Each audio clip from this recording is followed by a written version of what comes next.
ये तस्वीर यूपी की राजधानी लखनऊ की है, जहां पर निषाद समाज को अपनी ओर खींचने के लिए केंद्रीय गृह मंत्री अमित शाह ने महारैली की। हालांकि इस महारैली से पहले कयास लगाए जा रहे थे कि अमित शाह निषाद समाज को आरक्षण देने की घोषणा कर सकते हैं, मगर ऐसा हुआ नहीं, जिससे नाराज निषाद समाज के कार्यकर्ताओं ने जमकर तोड़फोड़ की, कुर्सियां तोड़ी। निषाद समाज के कार्यकर्ताओं का कहना है कि अगर आरक्षण नहीं मिला तो बीजेपी को वोट नहीं देंगे। उन्होंने कहा कि यह रैली आरक्षण की घोषणा को लेकर बुलाई गई थी, मगर अमित शाह ने आरक्षण को लेकर कोई घोषणा नहीं की। प्रदेश सचिव निषाद पार्टी। आज तो आरक्षण की घोषणा नहीं हुई। आरक्षण की घोषणा नहीं की है तो डॉक्टर संजय के ले जाएंगे, वोटर और सपोर्टर कोई नहीं जाएगा।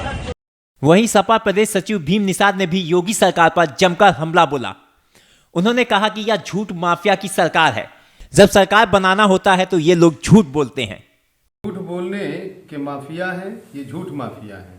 ये तो अभी एक और झूठ बोले, जब सरकार बनाना था 2014 में कहे 15-15 लाख रुपया दूंगा, विदेश में इतना काला धन जमा है।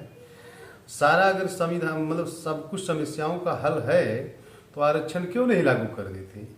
अभी 10% आरक्षण इन्होंने फॉरवर्ड के लिए 24 घंटा नहीं बीता और 24 घंटा में लागू कर दिए। इनके पास तो वक्त अभी आचार संहिता लगना है करीब 20 तारीख के आसपास, 15 से 20 अगले महीने में, और ये लोग चाहे तभी रातों रात 17,000 को आरक्षण दे दें। हम समझे ये मर्द हैं, ये लोग करने वाले नहीं, बुद्धू बना रहे हैं। वहीं सपा प्रमुख अखिलेश यादव ने बीजेपी पर निशाना साधते हुए कहा कि जनता और खासकर निषाद समाज के लोगों को भाजपा ने धोखा दिया है।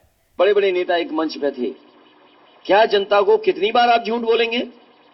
जनता को और पिछड़ों को, खासकर निषाद समाज के लोगों को ये भारतीय जनता पार्टी ने धोखा दिया और कहा कि आपकी सभी समस्याओं का समाधान होगा।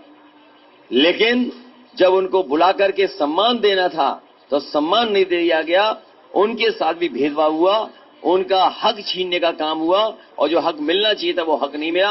हम अपने निषाद समाज, कश्यप, बाथम और उनके तमाम केवट समाज को भरोसा दिलाते हैं, समाजवादी सरकार बनेगी, उनका हक सम्मान देने का काम समाजवादी लोग करेंगे। बता दें कि यूपी चुनाव हमेशा से ही जातिगत आधार पर होता रहा है और यहाँ पर विशेष जाति के लोग अपने ही प्रत्याशी को वोट देते रहे हैं।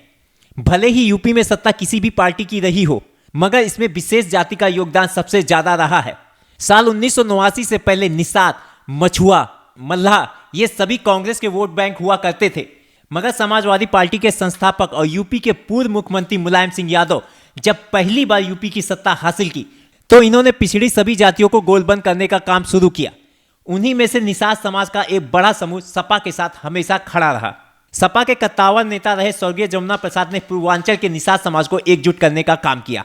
आपको याद दिला दे कि डकैत से राजनीति में कदम रखने वाली स्वर्गीय फूलन देवी भी मल्लाह जाति से ताल्लुक रखती थी और जेल से रिहा होने के बाद मुलायम सिंह ने फूलन देवी को सपा से टिकट दिया और 2 बार फूलन देवी सांसद चुनी गई। निषाद समाज की नाव पर सवार होकर यूपी की सत्ता पर काबिज होते रहे मुलायम सिंह को साल 2014 में हुए लोकसभा चुनाव और साल 2017 में हुए विधानसभा चुनाव में काफी नुकसान हुआ, क्योंकि साल 1989 से सपा का वोट बैंक रहा निषाद समाज 2 गुटों में बंट गया, जिसका खामियाजा सपा को भुगतना पड़ा और दिल्ली की राजगद्दी से लेकर यूपी के सिंहासन तक बीजेपी का कब्जा हो गया। गोरखपुर से सांसद रहे योगी आदित्यनाथ के मुख्यमंत्री बनने के बाद गोरखपुर संसदीय सीट पर उपचुनाव हुआ, जिसमें अखिलेश यादव ने संजय निषाद के लड़के प्रवीण निषाद को सपा से लोकसभा चुनाव का टिकट दिया और अखिलेश यादव की उम्मीदों पर प्रवीण खरे उतरे और उपचुनाव में बीजेपी को मात दी और जीत हासिल की। लेकिन साल 2019 में सपा ने प्रवीण निषाद को गोरखपुर से दोबारा टिकट दिया, मगर ऐन वक्त पे प्रवीण ने सपा का दामन छोड़ दिया और बीजेपी ज्वाइन कर ली। संजय निषाद और बीजेपी के बीच हुए गठबंधन का फायदा उनके बेटे प्रवीण को मिला। संजय निषाद और बीजेपी के बीच गठबंधन से निषाद समाज का एक बड़ा वर्ग बीजेपी के साथ है, लेकिन केंद्रीय मंत्री अमित शाह की रैली के दौरान निषाद समाज को आरक्षण नहीं दिए जाने की घोषणा से नाराज कार्यकर्ताओं ने बीजेपी को वोट नहीं देने की धमकी दी है। ऐसे में अगले साल होने वाला यूपी चुनाव और भी दिलचस्प होने वाला है। अगर निषाद समाज को आरक्षण नहीं मिलता है तो निषाद समाज का एक तबका समाजवादी पार्टी की ओर रुख कर सकता है, जिसका बीजेपी को भारी नुकसान उठाना पड़ सकता है, क्योंकि यूपी चुनाव होने में महज 2 महीने का वक्त शेष बचा है। अब देखना होगा कि निषाद समाज का वोट हासिल करने के लिए बीजेपी क्या कदम उठाती है। लखनऊ से लोकल वोकर के लिए अमित श्रीवास्तव की रिपोर्ट।